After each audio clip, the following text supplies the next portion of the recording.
Bismillahirrahmanirrahim. Assalamualaikum warahmatullahi wabarakatuh.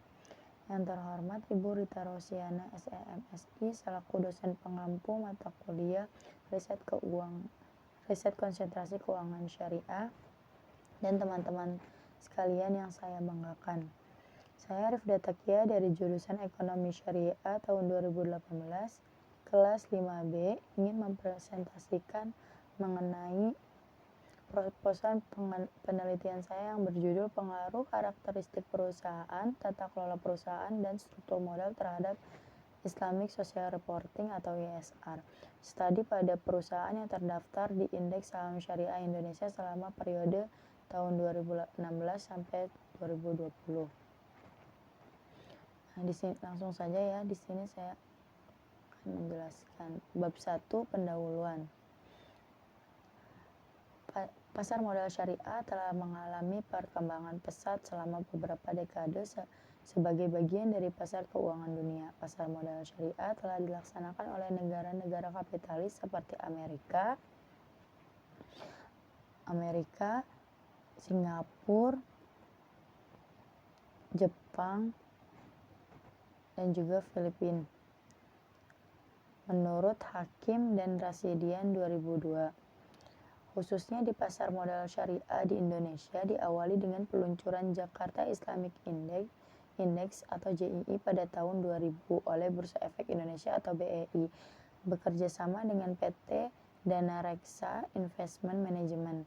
Namun JII ini dirasa masih kurang untuk menampung semakin banyaknya saham syariah yang terdaftar di DES karena saham syariah yang terdaftar di JII adalah hanya 30 saham syariah yang terbesar. Maka dibentuklah Indeks Saham Syariah Indonesia atau ISSI untuk menampung keseluruhan saham syariah yang tercatat di BEI dan terdaftar dalam daftar efek syariah atau DES. Perkembangan saham syariah termasuk dalam Indeks Saham Syariah Indonesia terus meningkat. Hal ini menyebabkan saham syariah sendiri semakin diminati oleh investor. Berikut dalam tabel 1.1 terdapat jumlah saham syariah dalam DES tahun 2016 sampai 2020. Di sini bisa dilihat ya. Tahun 2016 itu jumlah saham syariah ada 537. Tahun 2017 566. Tahun 2018 619. Tahun 2019 668 dan yang terakhir tahun 2020 709. Ini sumber datanya dari OJK. Dari tabel 1.1 dapat diketahui perkembangan jumlah saham syariah yang tercatat di Bursa Efek Indonesia dari tahun ke tahun mengalami kenaikan. Dari tahun 2016 sampai 2020 jumlah saham syariah terus mengalami peningkatan. Karena saham syariah sendiri semakin diminati oleh investor, menunjukkan bahwa perusahaan perlu meningkatkan kualitas pelaporan perusahaan, tidak hanya berdasarkan pelaporan keuangan, tetapi dari segi pelaporan syariahnya. Kebijakan pengungkapan informasi secara terbuka mengenai kondisi keuangan perusahaan ini sangat penting bagi perusahaan publik. Keterbukaan informasi ini dapat digunakan sebagai wujud nyata dari transparansi dan akuntabilitas manajemen dalam pengelolaan perusahaan kepada stakeholders. Keterbukaan informasi ini dapat dijadikan pertimbangan pemangku kepentingan dalam pengambilan keputusan. Pengungkapan indeks syariah termasuk dalam kategori pengungkapan sukarela yang digunakan manajemen untuk meningkatkan kredibilitas perusahaan. Banyak faktor yang dapat mempengaruhi ISR, seperti yang dilakukan oleh Talpur dan Lizam dan Kirio tahun 2018 yang menemukan bukti perusahaan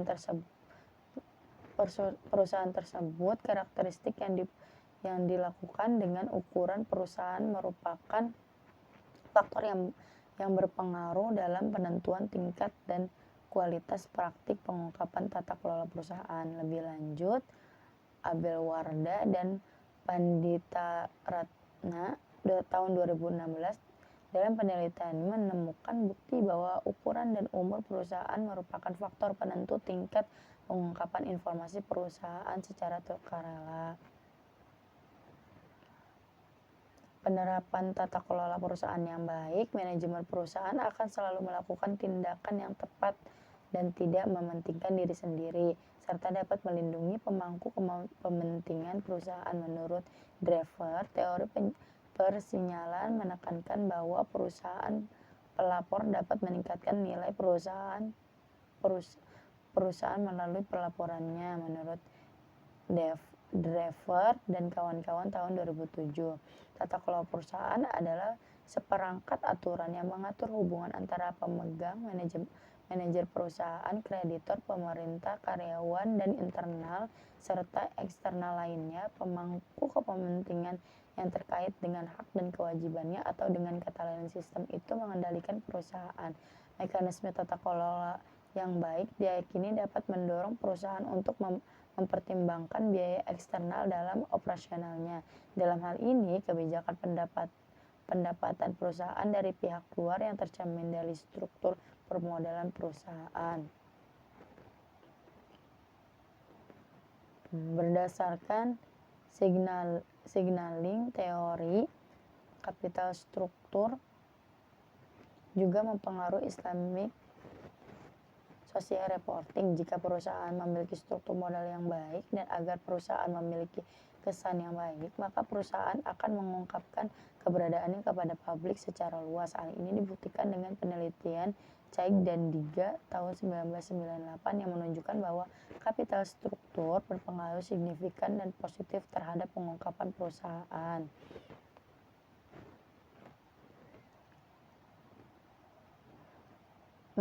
Menurut Nguyen dan kawan-kawan tahun 2017 dalam penelitiannya menemukan bahwa terdapat pengaruh positif antara leverage yang diukur dengan long term debt to total asset ratio atau LTDTA dan tingkat pengungkapan informasi akuntansi lingkungan. Hal ini mengindikasikan bahwa perusahaan dengan jumlah hutang jangka panjang yang lebih besar cenderung memiliki tingkat keterbukaan dan transparansi perusahaan yang tinggi.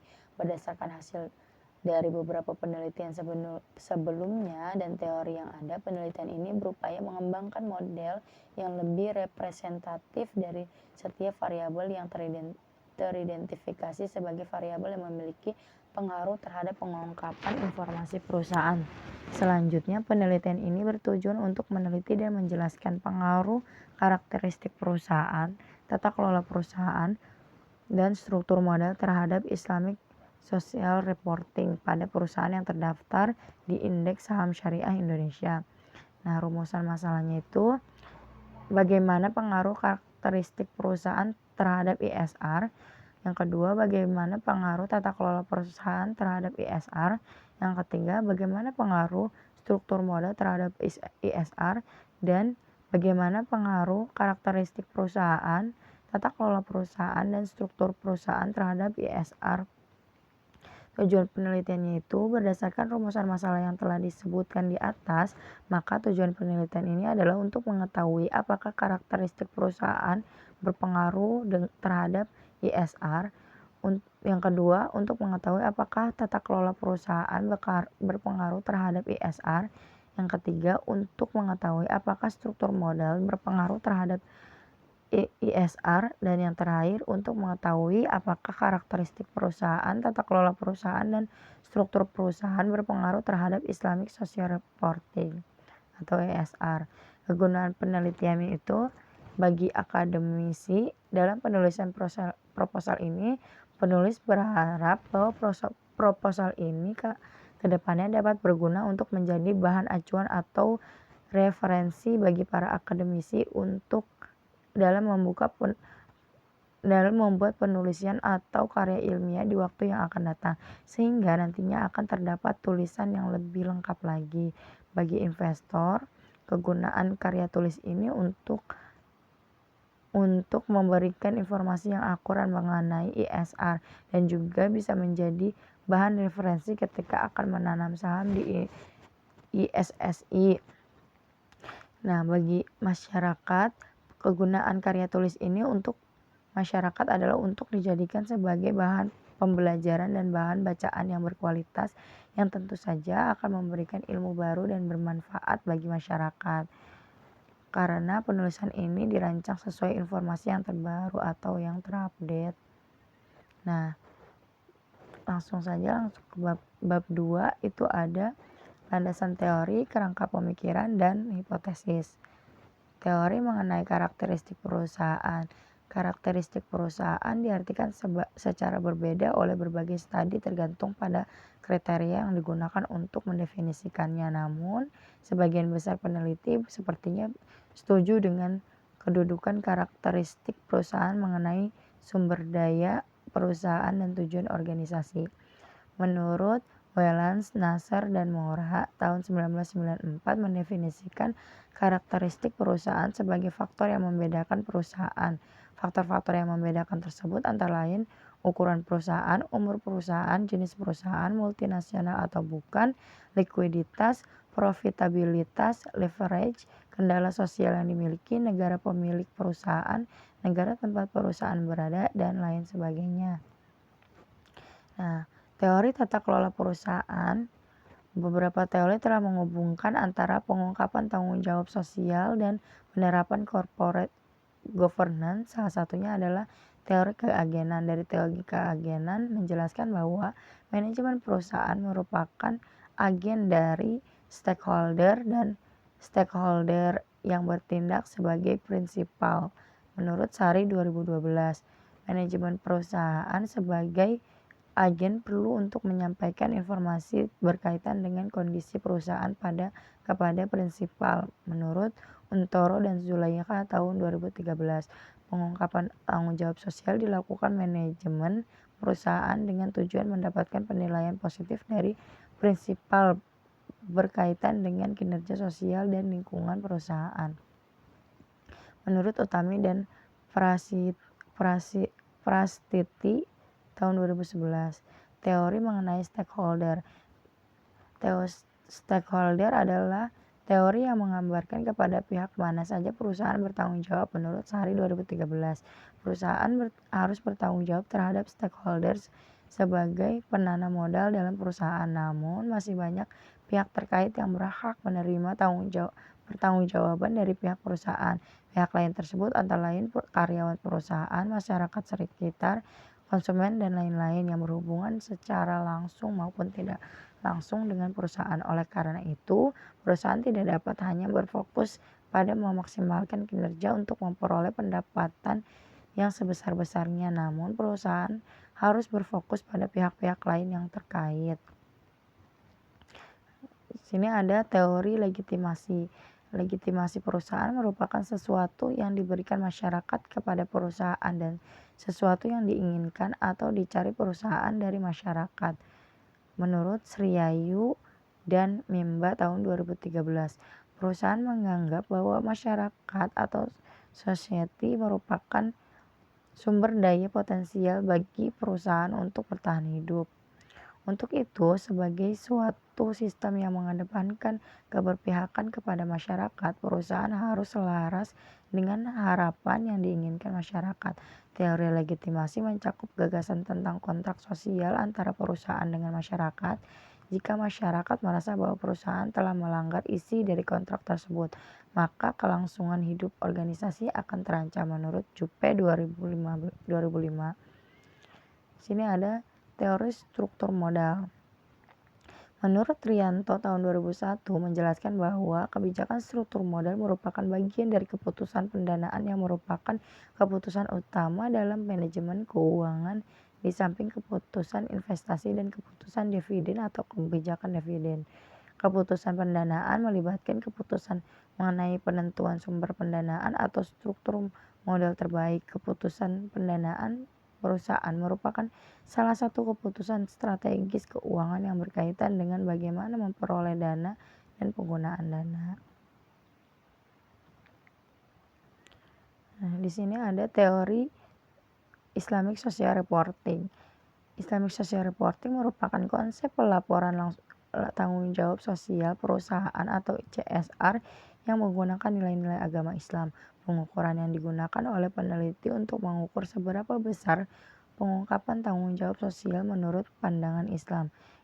Islamic Social Reporting atau ISR merupakan tolak ukur pelaporan yang memiliki konsep hampir sama dengan standar CSR yang ditetapkan oleh Accounting and Auditing Organization of Islamic Financial Institution, yang kemudian dikembangkan lebih lanjut dengan penelitian pertama oleh Rozaini Hanifa pada tahun 2002 dalam penelitiannya yang berjudul Social Reporting Disclosure an Islamic Perspective pada Bursa Malaysia. Penelitian Hanifa tahun 2002 mengungkapkan bahwa Islamic Social Reporting merupakan perluasan dari pelaporan tanggung jawab sosial yang tidak hanya berupa keinginan besar dari masyarakat terhadap perusahaan dalam perekonomian, melainkan juga peran perusahaan dalam perspektif spiritual.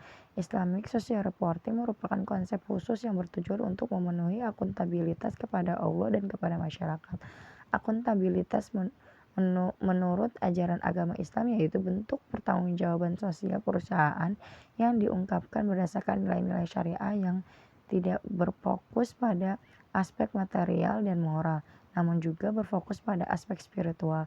Penelitian ini menggunakan indeks-indeks Islamic Social Reporting yang disusun oleh Othman dan kawan-kawan tahun 2009 dengan beberapa penyesuaian untuk dapat diterapkan di Indonesia. Maka penelitian ini mengacu pada indeks-indeks Islamic Social Reporting yang dikembangkan oleh Raditya tahun 2012 dengan struktur tema pendanaan dan investasi, produk dan jasa, tenaga kerja, sosial, masyarakat, lingkungan, dan tata kelola perusahaan.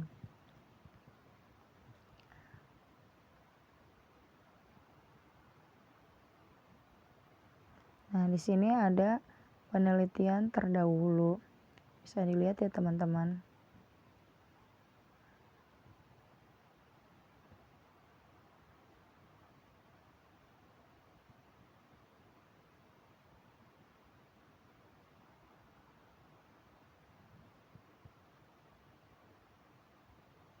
Selanjutnya ada kerangka pemikiran.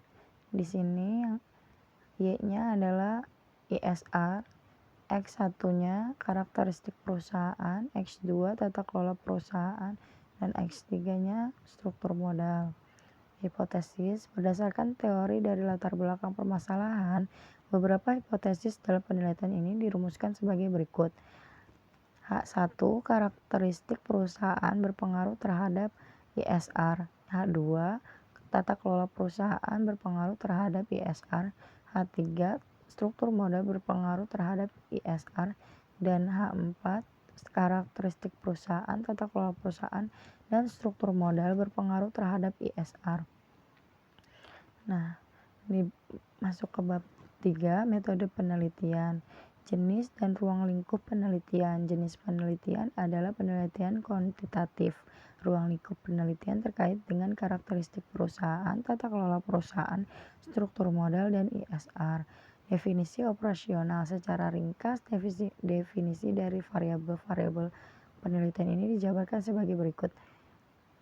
Variabel independen. Yang pertama itu ada karakteristik perusahaan, yaitu total aset alami, perbedaan antara laporan keuangan tahun terakhir perusahaan didirikan dan tahun pertama beroperasi, dan selisih laporan keuangan tahun terakhir terhadap tahun pencatatan pertama perusahaan di bursa saham.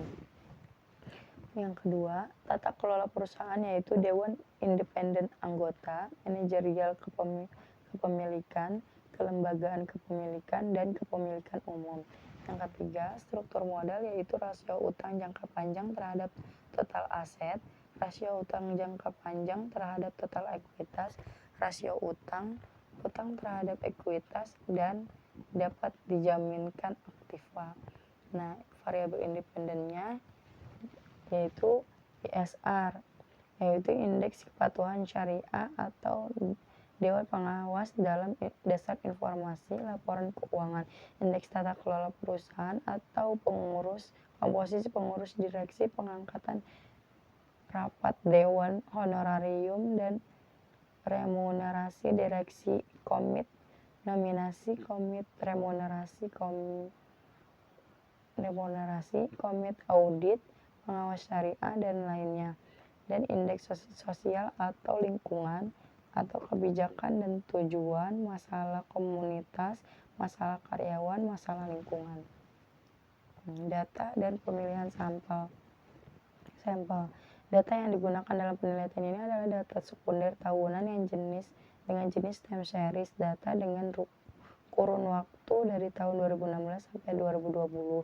Data sekunder ini bersumber dari database PT Bursa Efek Indonesia dengan alamat situs www.idx.co.id yang terbit setiap tahun serta alamat situs terkait dengan penelitian yang dapat dipercaya keakuratan dan sumber datanya. Data yang digunakan dalam penelitian ini adalah investor yang menanam saham syariah di indeks saham syariah Indonesia diperoleh dari IDX dalam kurun waktu 2016 sampai 2020 yang diinterpolasi dengan menggunakan Excel dan mengubah data menjadi data tahunan. Populasi dalam penelitian ini adalah jumlah emiten yang terdaftar dalam indeks saham syariah Indonesia. Jumlah emiten tiap periode diambil 30 emiten dari daftar efek syariah berdasarkan jumlah kapitalisasi pasar terbesar dalam setiap periodenya.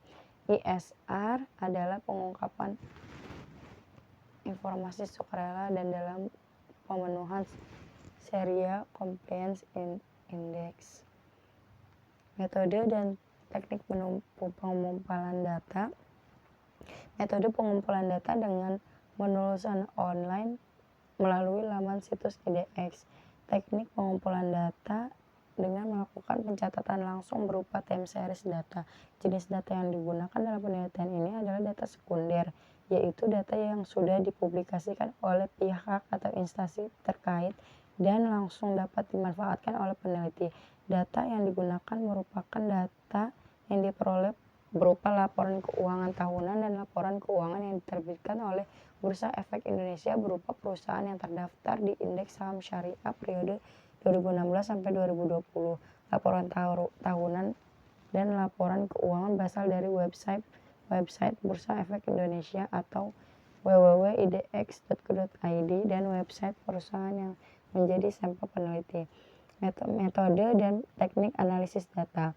Penelitian ini menggunakan pendekatan kuantitatif dengan jenis penelitian eksplanatori, di mana pandangan positivisme merupakan dasar kuantitatif dan pencarian keterkaitan antar variabel penelitian merupakan karakteristik penelitian.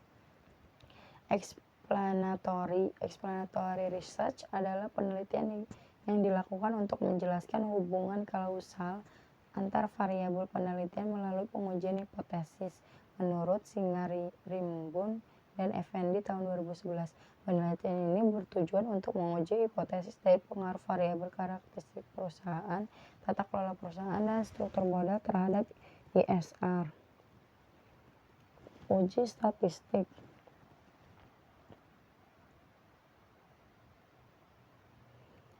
Menurut Bawono tahun 2006, uji atau pengujian individu digunakan untuk melihat tingkat signifikan variabel independen yang mempengaruhi variabel dependen secara individu. Adapun pengambilan keputusannya dalam pengujian ini adalah sebagai berikut. Jika T hitung kurang dari T tabel, maka H0 diterima. Maksudnya adalah tidak ada pengaruh yang signifikan. Yang kedua, jika T hitung lebih besar dari T tabel, maka H0 ditolak, maksudnya ada pengaruh yang signifikan. Selain membandingkan T hitung dan T tabel agar dapat menentukan H0 diterima atau ditolak, juga dapat melihat dari signifikansinya apakah kurang atau lebih dari 5%. Selanjutnya ada uji F. Uji secara simultan. Uji F digunakan untuk mengetahui apakah model regresi dihasilkan cocok atau variabel independen secara serentak memiliki pengaruh terhadap variabel dependen menurut Bawono 2018. Signifikansi model regresi yang secara simultan diuji dengan melihat nilai signifikansi atau nilai signifikansi atau sig apabila nilai di bawah 0,05 maka variabel dependen dengan pengambilan keputusan sebagai berikut. Jika F hitung lebih dari F tabel maka H0 ditolak dan H1 diterima dan begitu pun sebaliknya. Yang kedua, jika P kurang dari 0,05 maka HO ditolak dan H1 diterima dan begitu pun sebaliknya. Nah, di sini ada uji R kuadrat, koefisien determinasi. Koefisien determinasi digunakan untuk mengetahui sampai sejauh mana kecocokan atau ketepatan garis regresi yang berbentuk dalam mewakili kelompok data hasil pengamatan. Koefisien determinasi menggambarkan bagian dari variasi total yang dapat diterangkan oleh model. Semakin besar nilai koefisien determinasi, maka ketepatan akan dikatakan semakin baik menurut Browono tahun 2018. Ini ada uji asumsi klasik. Dalam penggunaan regresi terdapat dua asumsi dasar yang terpenting sebagai syarat penggunaan metode regresi. Dengan terpenuhinya asumsi tersebut, maka hasil yang diperoleh dapat lebih akurat dan mendekati atau sama dengan kenyataan. Asumsi tersebut adalah asumsi tentang normalitas, multikolinearitas, heterokedastisitas, dan autokorelasi. Yang pertama, uji normalitas. Uji normalitas data dilakukan untuk mengetahui apakah model regresi uji data dalam variabel regresi yang digunakan bertujuan untuk mengetahui bahwa distribusi data dalam variabel yang akan digunakan telah terdistribusi normal. Data yang baik dan layak digunakan dalam penelitian adalah data yang memiliki distribusi normal. Normalitas data dalam penelitian ini dilihat dari normalitas nilai residual dengan menggunakan uji statistik berdasarkan nilai Jacqui-Bera atau JB, dengan hipotesis yang digunakan adalah H0 data berdistribusi normal, H1 data tidak berdistribusi normal. Jika hasil dari JB hitung lebih dari chi-square tabel maka H0 ditolak, dan sebaliknya jika hasil dari JB hitung kurang dari chi-square tabel maka H0 diterima. Multikolinearitas. Uji multikolinearitas dilakukan dengan tujuan untuk mengetahui apakah pada model regresi ditemukan kolerasi antara variabel independen. Model regresi yang baik adalah jika tidak ditemukan korelasi antara variabel independen dengan asumsi jika R hitung kurang dari R square. Pedoman model regresi yang bebas multikolinearitas adalah koefisien korelasi antar variabel independen harus lemah di bawah 0,5, di mana jika korelasi kuat terjadi problem multikolinearitas, atau dapat juga menggunakan angka variance inflation factor atau VIF. Kriteria penilaian: jika nilai VIF lebih kecil dari 10 maka tidak terjadi multikolinearitas. Yang kedua, jika nilai VIF lebih besar dari 10 maka terjadi multikolinearitas. Yang ketiga, uji autokorelasi.